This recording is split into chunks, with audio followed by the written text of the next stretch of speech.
Yes, very good morning. Today I'm going to teach one of the most important theorem and most weightage theorem from function concept. This is related to mathematics 1 year paper. Frequent గా examination లో అడిగినటువంటి question ఇది intermediate first year వాళ్ళకు most important theorem ఇది right. So ఎప్పుడైనా theorem ఉన్నప్పుడు ఒక ఎక్కువగా ప్రాక్టీస్ చేసి సెంటెన్స్ అన్ని రాసి ఓకే సమ్ టైమ్స్ మీరు మర్చిపోతూ మళ్ళీ ఎక్కువ రిపీటెడ్గా ప్రాక్టీస్ చేస్తూ ఉంటారు. అలాంటి స్ట్రెస్ కాకుండా వెరీ సింపుల్ మేనర్లో ఒక చిన్న చిన్న డయాగ్రమ్స్, ఆ డయాగ్రమ్స్ బేస్ మీదనే మనం ఎలా క్రాక్ చేయాలి, ఏదో ఒక ఆల్టర్నేటివ్ మనం లర్నింగ్ లో మనం ఏదో ఒక ఆల్టర్నేటివ్ మెథడ్ కూడా చూడాలి కదా రైట్. అదా సో దట్ ఈస్ అ వే అనమాట రైట్. ఎంతసేపటికి మీకు ఆ స్టేట్మెంట్స్ బాగా బై హార్ట్ చేసుకుంటూ 20 టైమ్స్ రాయడమే కాదు, ఒక లాజికల్ వేలో మనం ప్రిపేర్ అవ్వాలి. Not only this concept. Okay మన ప్రతి ఒక్క వీడియో చూడండి, మీకు పర్ఫెక్ట్ గా అంటే ఒక క్వశ్చన్ తీసుకున్నామంటే క్వశ్చన్ లో ఉన్నటువంటి ప్రతి ఒక్క టర్మ్ మీనింగ్ ఖచ్చితంగా తెలిసి ఉండాలి. ఆ క్వశ్చన్ లో ఆ టర్మ్స్ బేస్ మీదనే నేను క్లియర్ గా ఎక్స్ప్లెయిన్ చేస్తూ వస్తాను రైట్. సో కొద్దిగా మీకు అలాంటిది మీరు అలాంటి డైరెక్షన్స్ మీరు ప్రిపేర్ అయితే సో ఫ్యూచర్ లో వచ్చేటువంటి కాంపిటేటివ్ ఎగ్జామినేషన్స్ అన్ని కూడా మీరు ఈజీగా క్రాక్ చేయగలుగుతారు. అది ఎంత పెద్ద టఫ్ ఎగ్జామ్స్ అయినా కావచ్చు రైట్. కొంతమంది స్టూడెంట్స్ ఒక 1 year 2 years long term coaching తీసుకొని కూడా ఫైనల్ గా మనకు సార్ నేను క్రాక్ చేయలేకపోయాను, ఆ ఎగ్జామినేషన్ లో అబ్సల్యూట్ గా ఫెయిలియర్ అయిపోయాను అంటూ ఉంటారు. ఎందుకంటే ప్రాపర్ డైరెక్షన్స్ లో లేదు, అంటే వాళ్ళు ప్లాన్ స్టడీ ప్లాన్ అనేది ప్రాపర్ గా లేకపోవడం వల్ల. ఒక పర్ఫెక్ట్ గా డిజైన్ చేసుకోండి స్టడీని కూడా, సో బ్యూటిఫుల్ గా చదవండి right. So in this session I took one important theorem, so you have to see here. If such that A tends to B is a bijection, we have to prove these two statement అన్నమాట. So ఎప్పుడైనా చూడండి, here I notice some my advice without any stress, అంటే stress లేకుండా చదవండి. So always follow some logics, మీకు logical గానే think చేయండి ఏదైనా క్వశ్చన్. ఓకే లాజికల్ గా, ఎందుకంటే మీకు ఎక్కడైనా కానీ స్ట్రక్ అయ్యారనుకోండి నెక్స్ట్ బ్యాకప్ అనేది ఉండాలి. సెకండ్ ఆల్టర్నేటివ్ మెథడ్ కూడా మీరు సెర్చ్ చేసి పెట్టుకోవాలి రైట్, అంటే కీ పాయింట్స్ కీ వర్డ్స్ ఇవన్నీ కూడా.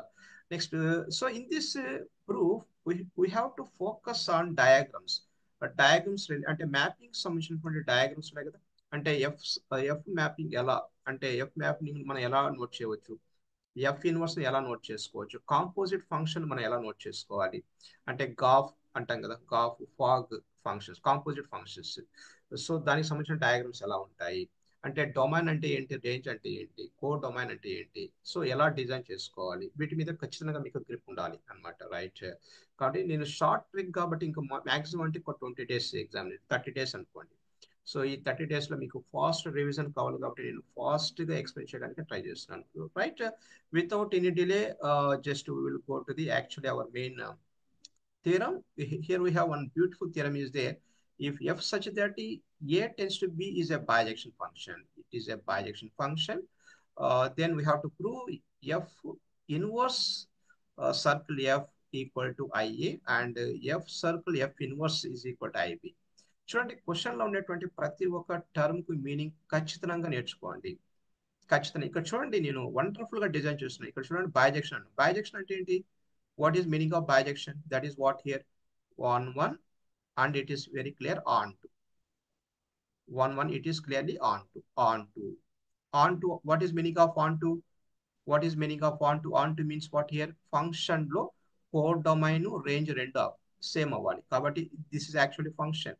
ఈ ఫంక్షన్ సంబంధించినటువంటి కోడ్ రేంజ్ ఏంటి, that is f of a. What is here b, b is equal to codomain. According to this onto అన్నప్పుడు f of a is equal to f of బిగా design చేసుకోవచ్చు. ఇవన్నీ కూడా మీకు mind లో fix అయిపోవాలి. Bisection అంటే 1 1, on to అంటే దట్ ఈస్ రేంజ్ అంటే కోడ్ డొమైన్, అంటే ఎఫ్ ఆఫ్ ఏ కూడా ఎఫ్ ఆఫ్ బిగా నోట్ చేసుకోవచ్చు. అంటే ఏలో ఒక ఎలిమెంట్ ఎక్స్ తీసుకుంటే బిలో ఉండేటువంటి ఎలిమెంట్ కు రెండింటి బ్యాలెన్స్ అవ్వాలి. అంటే దీని మీనింగ్ ఏంటి ఇక్కడ, సో ఏలో ఒక ఎలిమెంట్ సపోజ్ ఎక్స్ తీసుకున్నాను అనుకోండి, సపోజ్ బిలో ఒక ఎలిమెంట్ వై తీసుకుంటే అప్పుడు ఆటోమేటిక్ గా f of x is equal to వైగా నోట్ చేసుకోవచ్చు అని అర్థం అనమాట, అని వెరీ క్లియర్ గా నోట్ చేసుకోవచ్చు right. And one more observation, ఇక్కడ ఎఫ్ అనేది బైజెక్షన్ అయితే ఆటోమేటిక్ గా ఎఫ్ ఇన్వర్స్ కూడా బైజెక్షన్ అవుతుంది, ఎఫ్ ఇన్వర్స్ కూడా బైజెక్షన్ అవుతుంది, అంటే దాని యొక్క కాంపోజిట్ కూడా బైజెక్షన్ అవుతుంది. ఇవన్నీ కూడా ఇంటర్ కనెక్షన్స్ అనమాట, ఇవన్నీ కూడా ఇంటర్ కనెక్షన్స్ అనమాట రైట్. ఎఫ్ అనేది బైజెక్షన్ మాత్రం ఇచ్చాడు ఇక్కడ, కానీ ఎఫ్ ఇన్వర్స్ కూడా బైజెక్షన్ అవుతుంది according to the property of the functions. Okay, functions related properties ఇవన్నీ కూడా. సో దానికి సంబంధించినటువంటి కాంపోజిట్ కూడా బైజెక్షన్ అవుతుంది. ఇవన్నీ కూడా డిఫాల్ట్ గా మీరు గుర్తుపెట్టుకోవాలి. Right, okay fine. So let us see here, ఇక్కడ చూడండి.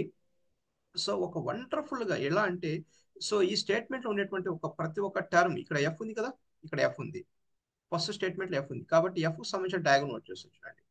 So just I'm going to draw here F sir.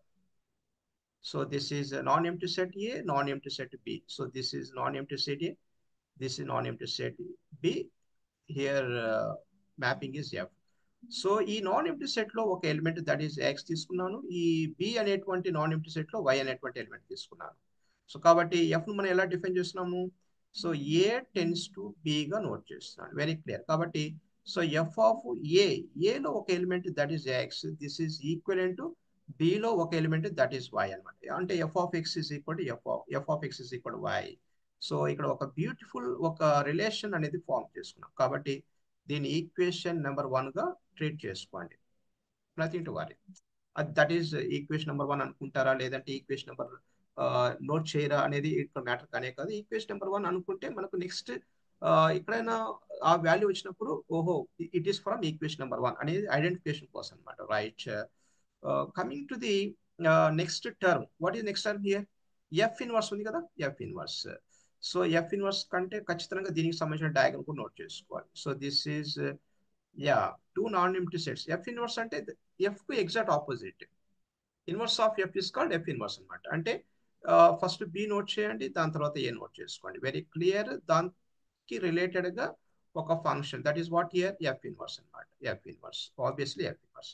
So బిలో ఎలిమెంట్ ఎప్పుడైనా కానీ వై గానే ట్రీట్ చేయండి, ఎక్స్ లో ఎలిమెంట్ ఎక్స్, ఏలో ఎలిమెంట్ ఎక్స్ గానే ట్రీట్ చేసుకోండి. కాబట్టి సో ఇక్కడ ఎఫ్ ఇన్వర్స్ అనేటువంటి ఫంక్షన్ బి నుంచి ఏకు ఎస్ మ్యాపింగ్ ఉంది, అంటే B to A.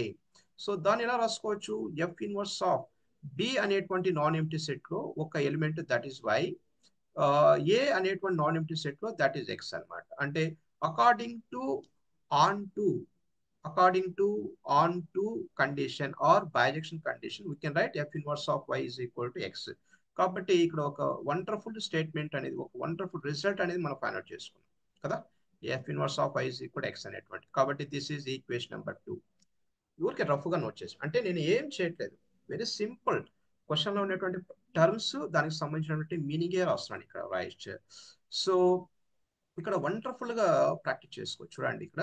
So right, ఇక్కడ ఈ స్టేట్మెంట్ లో మనకు ఐఏ ఉంది కదా, స్టేట్మెంట్ లో ఐఏ ఉంది అంటే ఐ అంటే identity mapping. Identity mapping. So A set నుంచి ఏ సెట్ కు, ఏ అనేటువంటి సెట్ నుంచి సేమ్ సెట్ కు ఐడెంటిటీ మ్యాపింగ్ అంటే, so just we have to take here set A, same set select చేసుకోండి. ఇక్కడ కూడా సేమ్ సెట్.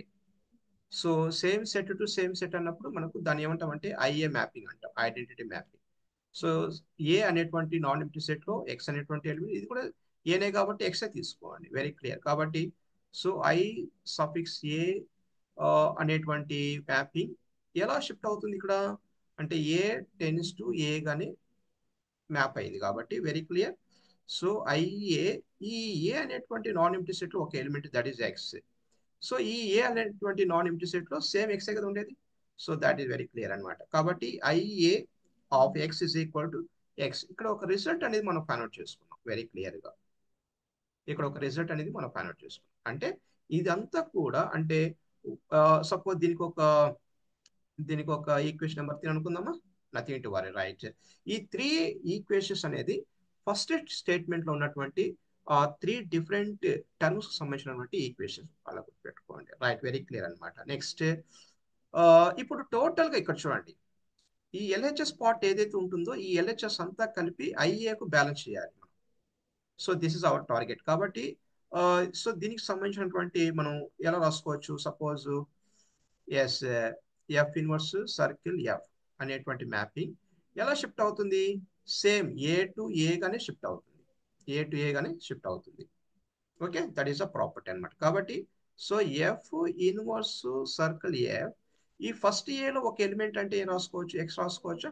ఈ సెకండ్ నాన్ ఎంప్టీ సెట్ లో ఒక ఎలిమెంట్ ఏ సేమ్ అయినప్పుడు ఎక్సైజ్ కూడా సేమ్ అవుతుంది కదా. So according to bisection, so this is very clear, X గా రాసుకోండి. This is very clear, X గా రాసుకోండి. లేదు మీకు దీన్ని కౌంట్ చేయాలి అనుకున్నా ఇప్పుడు డైరెక్ట్గా మీరు ఎక్స్ రాసుకోవచ్చు. ఇది షార్ట్ ఫామ్ అన్నమాట. లేదు కొద్దిగా వర్క్ చేయాలి, కొంచెం వర్కౌట్ చేయాలనుకున్నప్పుడు మీరు డైరెక్ట్గా ఈక్వల్ టు ఎక్స్ అని పెట్టకుండా దీన్ని ఎలా రాసుకుంటారు? సో ఎఫ్ ఇన్వర్స్ సర్కిల్, ఇక్కడ చూడండి సర్కిల్ అంటే రాకెట్ అని అర్థం, లేదంటే ఎఫ్ ఆఫ్ ఎక్స్ గా రాసుకోండి, very clear. So this is equivalent to f inverse of f of x. ఇక్కడ చూడండి వెరీ క్లియర్, ఎస్ ఇక్కడ ఎఫ్ ఆఫ్ ఎక్స్ ఉంది కదండి. So according to as equation number 1, what is f of x here? F of x is equal y రాసుకోవచ్చా? Very clear అనమాట. F of x is equal to y గా note చేసుకోండి, very clear. So this is equivalent to what here? This is equivalent to f inverse of y. This total f inverse of y is equal what? X రాసుకోవచ్చా? Very clear అనమాట. కాబట్టి X గా note చేసుకోండి, X గా note చేసుకోండి. Right, అంటే final గా మనకు ఎక్స్ అనేది, అంటే ఈ టోటల్ వాల్యూ అనేది ఎక్స్ కు బ్యాలెన్స్ చేసుకున్నాం, ఎక్స్ కు బ్యాలెన్స్ చేసుకున్నాం. బట్ ఈ ఎక్స్ అనేది దేనికి బ్యాలెన్స్ చేసుకోవచ్చు? ఇక్కడ ఉన్నటువంటి ఎక్స్ కు బ్యాలెన్స్ చేసుకోవచ్చా? ఈక్వేషన్ నెంబర్ 3 లో ఉన్నటువంటి ఎక్స్ బ్యాలెన్స్ చేసుకోవచ్చు, వెరీ క్లియర్. కాబట్టి so this is equivalent to I A of x గా రాసుకోవచ్చు, I A of x. So final గా మనకు ఒక రిజల్ట్ అనేది ఫామ్ అయిందండి. ఫైనల్ గా ఒక రిజల్ట్ అనేది ఫామ్ అయింది. ఏంటంటే result, so f inverse circle f of x is equal to I A of x గా నోట్ చేసుకోవచ్చు అనండి. క్లియర్ గా అర్థమవుతుంది, very clear. X's get cancel.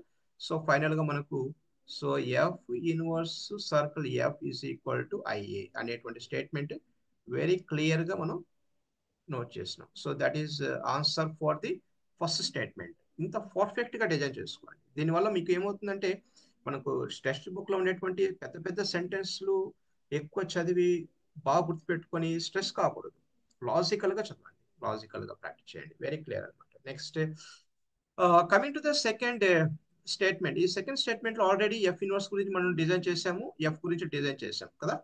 ఇక్కడ ఐబి అనేటువంటి దాని గురించి మనం నోట్ చేసుకోవాలి, very clear. IB, so IB అంటే identity mapping same non empty set to same non empty set B అనమాట. కాబట్టి very clear, yes this is B non empty set, this is also B non empty set. So B to B అన్నప్పుడు very clear, this is IB mapping. So B అన్నప్పుడు దీంట్లో element why అనుకోవచ్చా, దీంట్లో కూడా why అనుకోవచ్చా? So final గా మనకు so IB's is mapped from so B to B, కాబట్టి మనకు IB of y is equal to y రాసుకోవచ్చా? వెరీ క్లియర్ అనమాట, very very clear. So this is right. Already మనం సెకండ్ స్టేట్మెంట్ లో f ఉంది, f inverse ఉంది, already మనం ఇవన్నీ కూడా మనం స్టార్టింగ్ లోనే డిజైన్ చేసి పెట్టుకున్నాం, రైట్. కాబట్టి సో ఈ సెకండ్ స్టేట్మెంట్ లో మనకు చూడండి, ఈ సెకండ్ స్టేట్మెంట్ లో ఏదైతే లెఫ్ట్ సైడ్ టర్మ్ ఉందో ఆ లెఫ్ట్ సైడ్ టర్మ్ ను మనం డిఫైన్ చేసుకున్నాం. లెఫ్ట్ సైడ్ టర్మ్ ఏముంది ఇక్కడ?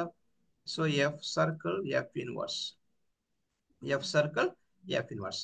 సో ఈ ఎఫ్ సర్కిల్ ఎఫ్ ఇన్వర్స్ అనేది ఎక్కడి నుంచి ఎక్కడికి మ్యాప్ అవుతుంది?